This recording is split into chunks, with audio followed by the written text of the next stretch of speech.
Most powerful, most interesting of the gospel accounts of the resurrection. But I suppose with all the excitement for receiving First Communion, make you a little bit distracted.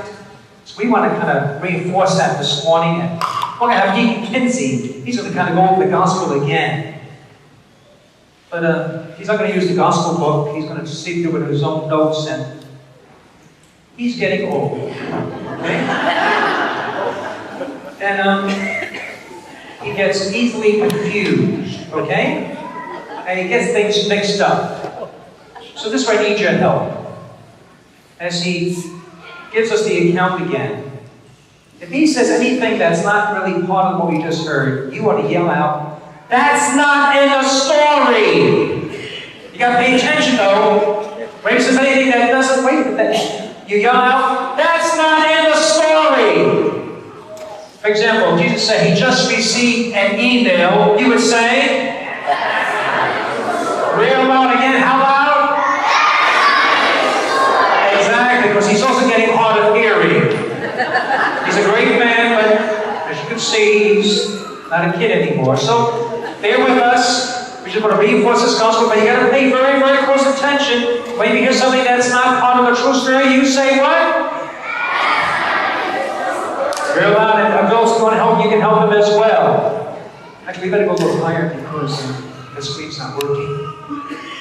It's going to be the scene in front. Okay. All right, let me give you my microphone. Mine's real loud. And one's not working. All right.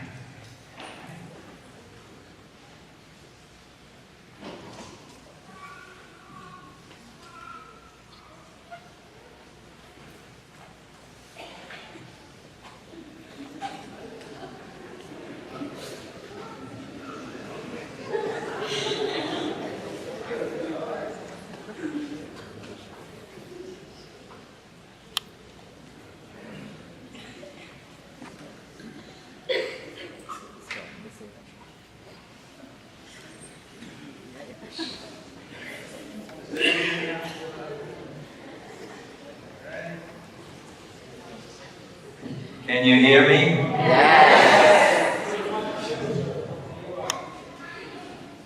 I haven't started it yet.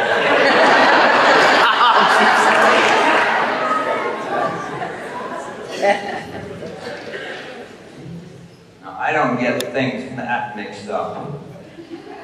But just in case I do, you know what to say. That's not the story! Two disciples of Jesus that same day were making their way to a village named the Land. That's right. They were making their way to a village not distant from Jerusalem. And they were going to a village called Orange City. God, how did I get that mixed up? So we're going to a village named Emmaus. They were discussing the upcoming American Idol show. As they went along, and were talking about all that had happened. In the course of their lively exchange, Tim Tebow approached. That's right. It's not Tim Tebow. That's right. He's a Gator. To the disciples, and it was Jesus, he approached, began to walk with them. However, they were restrained from recognizing him because he was wearing sunglasses. Oh, you're right. I got that mixed up. He said to them, "Who wants to race me?" No, he wanted to know what are you discussing as you go your way. They halted in distress, and one of them, SpongeBob SquarePants. Oh, that's right, it's Cleopas. Cleopas by name asked him, "Are you the only resident of Jerusalem who does not know the things that went on these past few days?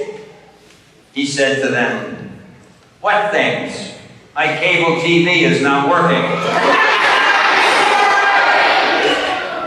They said, "All those things that had to do with Jesus of Nazareth, a prophet, powerful in word and deed in the eyes of God and all the people, and how our chief priests and our Cub Scout leaders,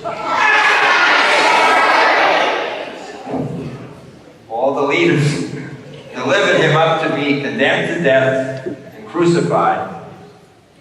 We were hoping that he would take us to Disney World." That's right, he's not going to take you to Disney World. And he was the one, we were hoping that he was the one who would set Israel free. Besides all of this, today, the third day since these things happened, some women of our group had just brought us some astounding news. Mr. Rick's wife is having a baby boy. I don't think they've named him yet either. No, the news was that Jesus was not in the tomb. They were at the tomb before dawn and failed to find his body, but returned with the tale that they had seen Father Tom and Father Frank. And it says here, a vision of angels, and it certainly wouldn't be them.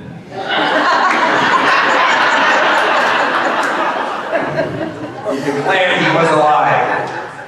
Some of our number went to the tomb and found it just as the woman said, but him they did not see. And he said to them, "What are you guys, clowns?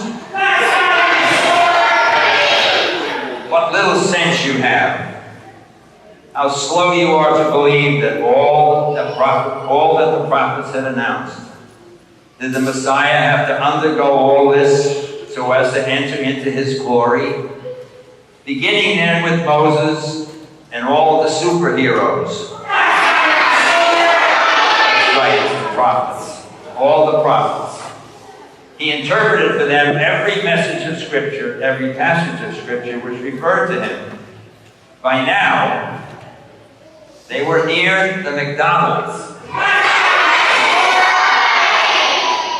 That's right. They were approaching the village, Emmaus, to which they were going, and acted as if he was going to hitchhike further. No, he wasn't going to hitchhike. He'd have a donkey to come by to pick him up. But they pressed him, "Stay with us. It is nearly evening, and we are afraid of the dark." No, they said, "The day is almost gone. The day is practically over." So he went in to stay with them. When he had seated himself with them to eat, he took out his iPhone and he called Domino's. And he took bread, pronounced the blessing, and then broke the bread and began to distribute it to them. With that, their eyes were opened and they recognized him, whereupon he vanished from their sight. Then they said to one another, "Were not our hearts burning inside of us as he talked to us on the road and explained the Scriptures to us?" They got up immediately and returned to Jerusalem, where they found the 11 and the rest of the company playing video games. That's right, they didn't have computers. They were greeted with, "The Lord has been raised, it is true. He appeared to Simon." Then they recounted what had happened on the road and how they had come to know him in the breaking of the bread.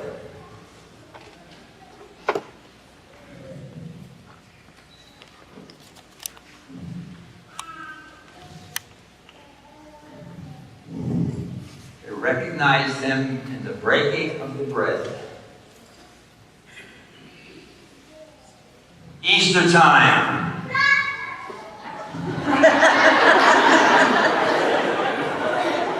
Let's not take this too far. The Lord is risen. The risen Lord is around us. He's all around us. And sometimes we don't take the time to recognize it. And what this morning is all about is the breaking of the bread and sharing the cup for our youngsters who are receiving Jesus Christ, body and blood for the first time. And as we who are somewhat more senior than them have to recognize and pass on to them the meaning and what this really is. Because the body and blood of Christ is our spiritual food. Just as your family feeds you with food to make you strong and grow up. That's exactly what Jesus' body and blood does for us. It is our spiritual food that makes us strong. And every time we receive him and we take him inside of us, he gives us strength and he gives us courage to do the things that he asked us to do. Like to take care of the poor, to feed the hungry, visit those who are sick, and all of the things that show that he's inside of us, and that we are doing our best. And even though we fail lots of times, we're doing our best to do what he asked us to do. So I say to our communicants this morning, don't ever, ever take communion for granted. Remember what it is and let it shine out from you, and that as you leave after you receive Jesus, you go out and you be just like Jesus. All of the people in your family, to your friends, and even to those people, some people that you don't like, that you try to be Jesus to them by being forgiving and loving and compassionate. So to all of you, I say, God bless you as you receive Jesus for the first time.